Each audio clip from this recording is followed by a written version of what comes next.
One of the most expensive mistakes you can make moving to Arlington, Virginia is not overpaying for a house. It's choosing the wrong side of the county. Despite what many relocation guides suggest, Arlington is not just one place. It's really two very different places divided by Route 50. And after living in Rosslyn, living in Ballston, attending law school in Virginia Square, running and biking through Arlington for decades, and helping buyers here for more than 20 years, I've watched people absolutely love one side of Arlington, and I've watched people realize they bought in the wrong one. Today, I'm going to show you the two Arlingtons, how they've evolved, what your money buys, and how to figure out which side actually fits your life. And the differences are not just about atmosphere. They're financial. As of spring 2026, the typical Arlington sales price across all types of homes is somewhere in the low 800s. But that number is almost meaningless unless you understand what you're buying. A condo near the Ballston Metro may be in the 500,000s. A townhouse-style home in Fairlington may also land somewhere in the 500s or 600s. A detached home in a sought-after North Arlington neighborhood may easily start above $1 million, and in some neighborhoods move well beyond $1.5 million. So the real question isn't simply, can I afford Arlington? The real question is, which version of Arlington am I buying into? When I first started spending significant time in Arlington in the mid-1990s, much of what people now consider normal simply did not exist. Many of the shiny apartment buildings and condo buildings were not there. Many of the restaurants were not there. Many of the luxury condo buildings were not there. And some of the most desirable parts of Arlington today look dramatically different than they used to. I attended George Mason Law School, located in Virginia Square. Back then, Virginia Square and Ballston didn't have nearly the same energy that they have today. Today, you can walk through Ballston and see luxury apartment towers, restaurants, fitness studios, grocery stores, tech workers, young professionals, rooftop amenities, and all sorts of activity. Arlington benefited from something incredibly powerful: location.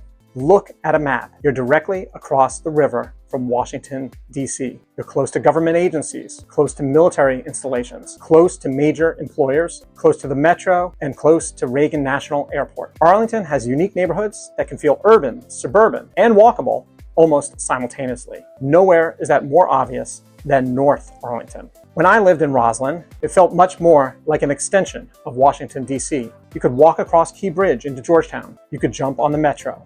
You could get downtown very quickly, and you felt connected to the city.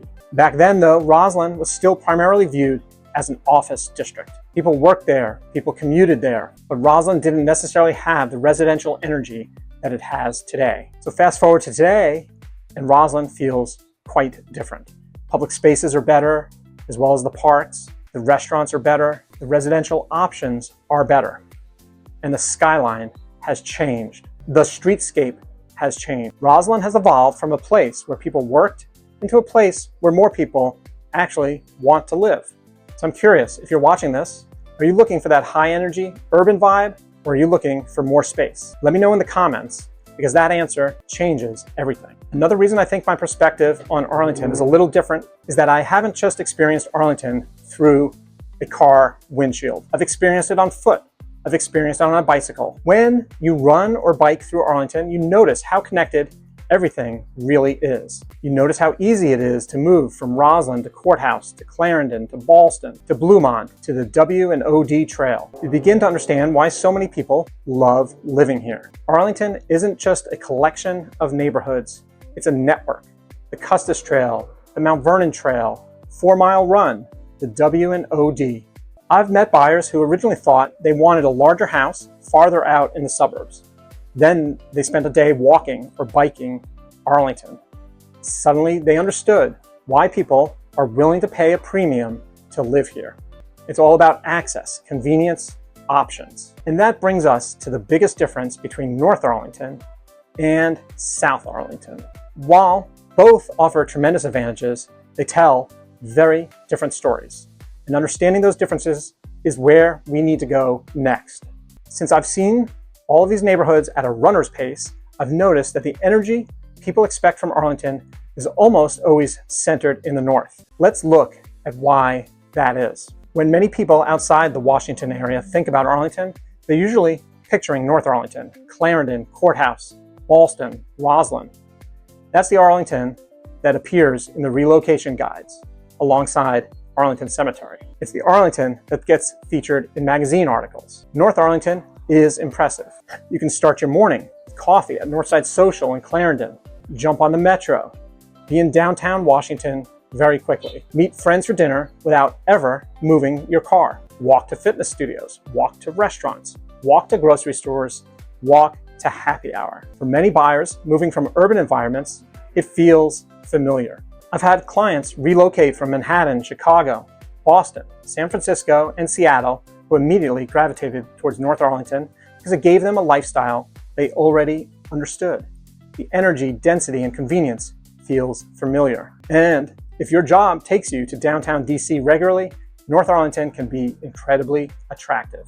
This is where buyers have to be careful when they hear people talk about North Arlington prices. As I've said, North Arlington isn't just one market. If you're looking at a condo in Ballston or Virginia Square, you may find options in the 400s, 500s, and 600s, depending on size, age, parking, condo fees, and the proximity to the metro. But move into the detached home neighborhoods and the conversation changes quickly. In areas such as Lyon Village, Ashton Heights, Bluemont, and Cherrydale, a detached home around 1.3 million or 1.5 million may not feel extravagant at all. It may be a charming older home. It may have a modest lot, and it may need some updating. It may not have the oversized kitchen or luxury primary suite that a buyer was expecting at this price.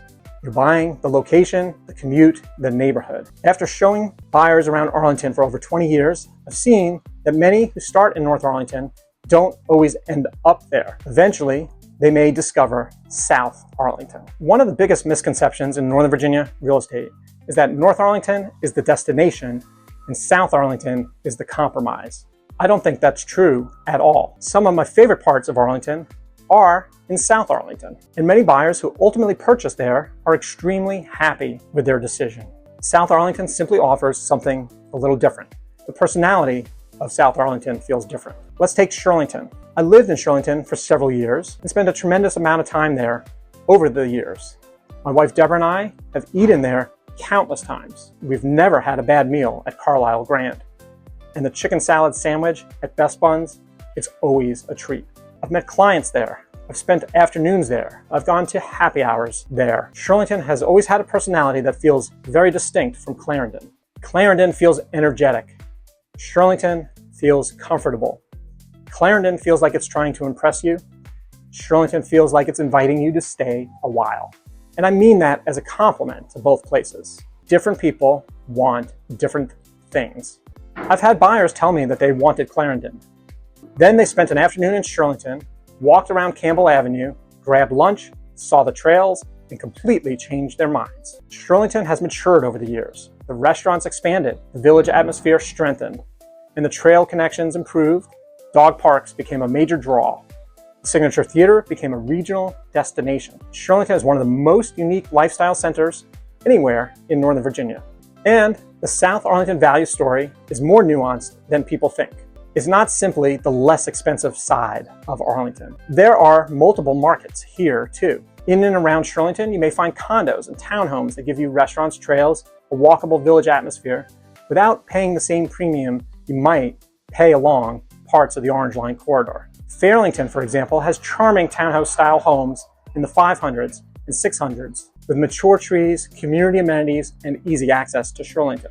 Then you have neighborhoods such as Arlington Ridge and Aurora Highlands, where detached home pricing can easily move towards $1 million and beyond. So South Arlington is not just one category. It can be an entry point. It can be a value play. Buyers may be able to trade a little bit of prestige or metro convenience for additional square footage, for a more updated home in a larger outdoor space or a quieter street. Here's something many buyers don't realize. People often assume that once you move south of Route 50, that you've somehow moved far away, but you haven't. You're still just minutes from DC, you're still very close to the Pentagon and close to Reagan National Airport. You're close to Amazon HQ2 and National Landing. Even if you love the vibe of the South, there's one financial reality of the North that every buyer needs to hear before they sign a contract. And we'll get to that just a little bit later in this video. Now, some South Arlington neighborhoods have become even more attractive because of what's happened around Crystal City, National Landing, and Pentagon City, which brings me to one of the most remarkable transformation stories I've witnessed in Northern Virginia. If you've only known Crystal City, National Landing during the last 5 years, it's difficult to appreciate how dramatically it's changed over time. There was a period when many buyers simply were not excited at all about Crystal City.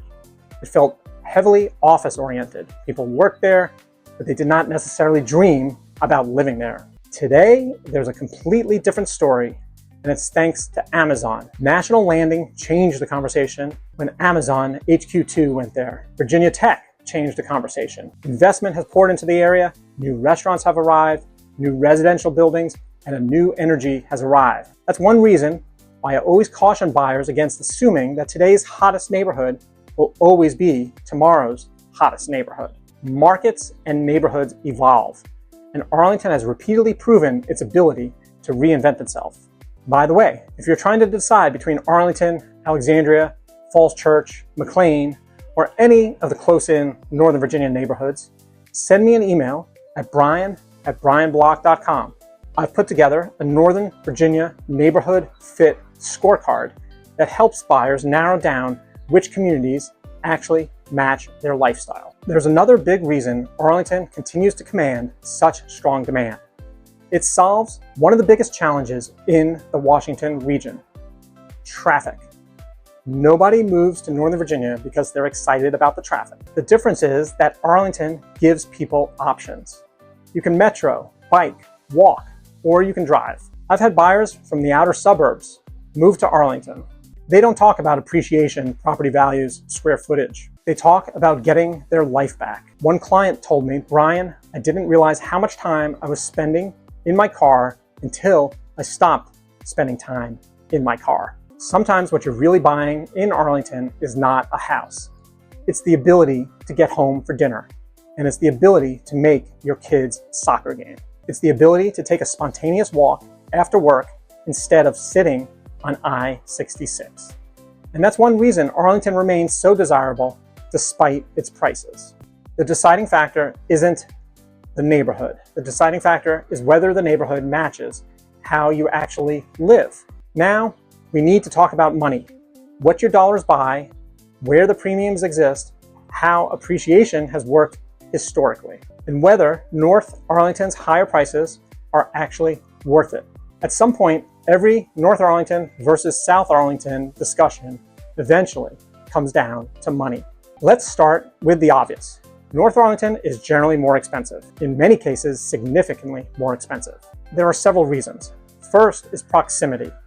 The neighborhoods closest to Rosslyn, Courthouse, Clarendon, Virginia Square, and Ballston sit along one of the most successful metro corridors in America.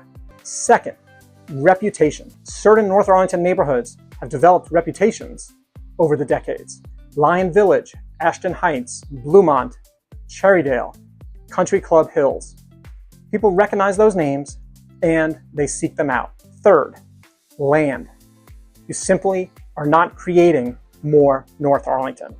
The lots are established, the neighborhoods are mature, the schools are highly sought after, and the demand remains intense. And that's why buyers often experience sticker shock when they begin shopping there. So let's use some real examples. If your budget is around $500,000 to $650,000, Arlington may still be realistic, but you're generally looking at condos, smaller townhomes, or townhouse-style communities rather than detached homes. That budget may put Ballston, Virginia Square, Rosslyn, Crystal City, Pentagon City, Fairlington, and parts of South Arlington into the mix. A Ballston condo may give you metro access and a modern building. A Fairlington home may give you trees, a patio, and more of a neighborhood feel. A National Landing or Crystal City condo may give you access to National Landing, to the airport, and the metro. The spreadsheet may say they're all Arlington. Your daily life will tell you that they're completely different. Now, move the budget closer to $900,000 or $1 million. That opens up additional possibilities. You may be comparing a larger condo or townhome in North Arlington with a smaller, detached home or more updated property in parts of South Arlington. In some neighborhoods near Arlington Ridge, Aurora Highlands, Columbia Pike, or Douglas Park, that budget can create a very different set of trade-offs. Now, move the budget towards $1.3 million to $1.6 million. You're seriously in the detached home conversation now. However, in sought-after North Arlington neighborhoods, such as Lyon Village, Ashton Heights, Bluemont, or Cherrydale, this budget does not automatically mean a luxury home. Sometimes you're buying a beautifully renovated home. Sometimes you're buying an older home with character. And sometimes you're buying a house that needs work because the location itself carries so much of the value. And once you move above $2 million, you begin to see a whole different category of North Arlington inventory. Larger, renovated homes, newer construction, more substantial additions, premium lots, and locations where buyers are paying not just for Arlington, but for a very specific Arlington neighborhood or even street. I've had buyers compare homes only a few miles apart and discover dramatic differences in what their money could buy. If you rarely ride Metro, rarely go into DC, walk to restaurants, and mostly spend time at home, then paying a massive premium for those features may not make sense. But if you use those amenities every single day, then that premium may feel completely justified. Now, let's talk about appreciation. This is where I want to be careful because real estate agents sometimes make this sound simpler than it really is. No neighborhood appreciates in a straight line. No zip code goes up and up every single year. And nobody has a crystal ball and can guarantee that the neighborhood with the strongest recent numbers will be the neighborhood with the strongest numbers 5 or 10 years from now. However, after watching Arlington through multiple markets, I do think that there are some patterns. Earlier, I mentioned a financial reality you need to know, and this is it. North Arlington isn't just about prestige. It's about historically being the safest place to park your capital. If you're especially concerned about protecting your value over the long term, many of the established detached home neighborhoods in North Arlington have historically been very compelling. That doesn't mean every North Arlington property automatically wins. A dated condo with a high fee is a different investment than a detached home in Lyon Village. A townhouse near the Metro is a different product than a house in Cherrydale. And South Arlington has produced its own excellent appreciation stories. Crystal City becoming National Landing is the obvious example here. But even there, buyers need to understand the product. New investment, Amazon, HQ2, Virginia Tech, restaurants, and infrastructure improvements can strengthen the long-term story. That doesn't mean every condo rises at exactly the same pace. Sometimes appreciation comes from prestige. Other times appreciation comes from transformation. And sometimes the smartest decision is buying the property that gives you a strong location, a manageable monthly payment, and a home that you're actually willing to hold on to for a long time. Here's something that rarely appears on real estate websites: time. Time has value, and Arlington is exceptionally good at giving people time. I've had clients move from Loudoun County, Prince William County, Fredericksburg, even parts of Fairfax County. And months later, they tell me the same thing. They got part of their life back because they spent less time driving. When you save 30 minutes each way every day, that's 5 hours a week, 20 hours a month, nearly 10 full days every year. People aren't simply buying real estate, they're buying time. Now, let me answer the question I know some of you are thinking. Brian, where would you buy today? The answer depends entirely on stage of life. If I were a young professional working downtown every day, I would be looking hard at Rosslyn, Courthouse, Ballston, and Clarendon. If I wanted a village atmosphere with restaurants, trails, and slightly more relaxed feel, Shirlington would absolutely be high up on my list. If I wanted a blend of neighborhood character and convenience, there's some parts of South Arlington that I think are tremendously underrated. If I wanted long-term stability and had the budget, many North Arlington neighborhoods remain incredibly compelling. The truth is, there isn't a universally right answer in Northern Virginia. And the biggest lesson that I've learned is this: people don't move because of neighborhoods. They move because of the life they want. The right side of Arlington isn't North Arlington. The right side isn't South Arlington. The right side is the one that matches the life you're actually trying to build. And if you're trying to figure out which part of Arlington or Northern Virginia fits you best, I would be happy to help.